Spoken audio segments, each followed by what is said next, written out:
Well, this is what it's all about. I mean, the baseline of this experience of being a student athlete is student first, and the academic side is so important. So many of these student athletes do so much work behind the scenes that the public really doesn't know really what the work is being done. And so tonight we showcase all the hard work behind the scenes. Clearly they work hard in the weight room and they do things for their sport, but we have student athletes who have perfect 4.0 GPAs, 57 to be exact, and we have an athletic department GPA of over a 3.0. So it really shows what these student athletes are doing in the classroom. They are taking schoolwork seriously, and we are truly being student athletes. Well, tonight's one of those special nights, whether you're an athletic director or a coach. You kind of walk away with an appreciation for the business that you're in. You see the kids excelling both academically and athletically walk across the stage, and there's a lot of pride in that. It's the smiles, the joy that they have, so it just kind of all comes together. Parents, faculty, the president of the university, the provost, all come together tonight for one special university celebration. I know that this year that average was the highest that it's ever been overall for the student athletes. What does that say about this type of community, this type of university, and the emphasis that they really put on that student first part? Right. We were very fortunate in 1996 to receive a gift from Steve Smith to build the Smith Academic Center. And in 1998 our programming really was focused on making sure athletes were really getting the supplemental instruction, good academic advising, and really good sound counseling. And I think because we've been doing it now for almost 15 years, the coaches and our staff really work well together to make sure the student athletes are really getting the best possible experience. And so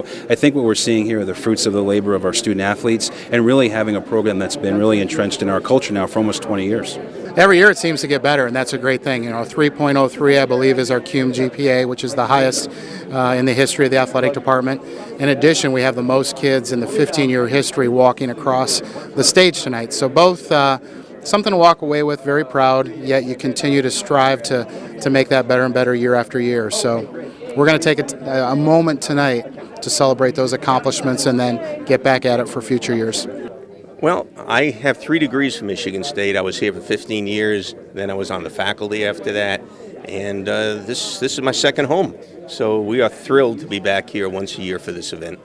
There aren't many people who can do this. These student athletes are really special when they're able to achieve in the classroom the way they do. And we took a look at the program before we came down tonight. So many students have highest honors and high honors. It just is fantastic that they're able to do all this, and we're just thrilled to be here to support them.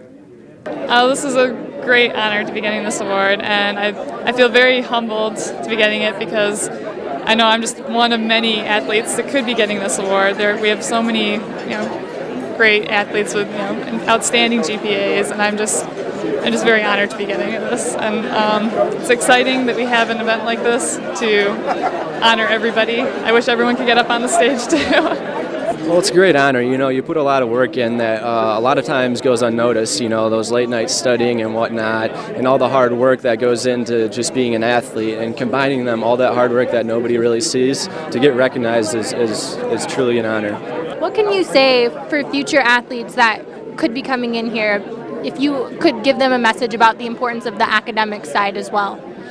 Well, from my standpoint, I had 3 surgeries while I was here too, and so my career could have been wrapped up immediately. And even so, I could have maybe played after college, but my body couldn't handle it. And some of those things we can't control. And so just focusing on the academics is always a good backfall, to fall back on. That's what we hope we get from a speaker. Is you have to understand the audience, and we have student athletes, we have faculty. The president of the university is going to be here, and it's bringing a speaker that can deliver a message to everyone of walking away and changing your rudder just a little bit on the direction of your life, and hopefully that'll happen again tonight.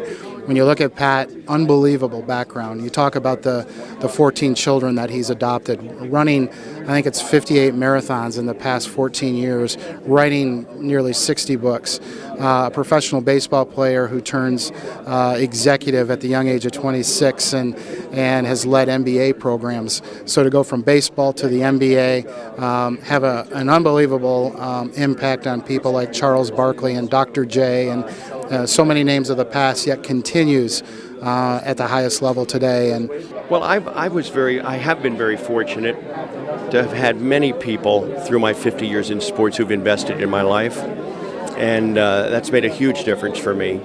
And I've got a desire now to pass all that down to the next generation. I really want to share with them through my writing, through my speaking, all that's been planted in my life. And now that I'm into my 70s, I really have a desire to really be a teacher, to be a sharer of all the information. I think I can make a difference in the lives of young athletes, young people. So I really feel a calling to do that.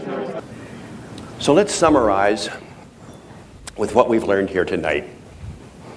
7 things one must do to be a leader, right and true. Have vision that is strong and clear. Communicate so they can hear. Have people skills based in love. And character that's far above. The competence to solve and teach. And boldness that has fearless reach. A serving heart that stands close by to help, assist, and edify. One more thought. When young Lance Armstrong was growing up in Texas, heading out for his afternoon workouts in that hot, hot Texas sun, his mother, Linda, would bark at young Lance as she shooed him out the door to go to work out there. And she would say, "Lance, go get 'em," in that wonderful Texas drawl. Spartans, you all do the same. Lead on.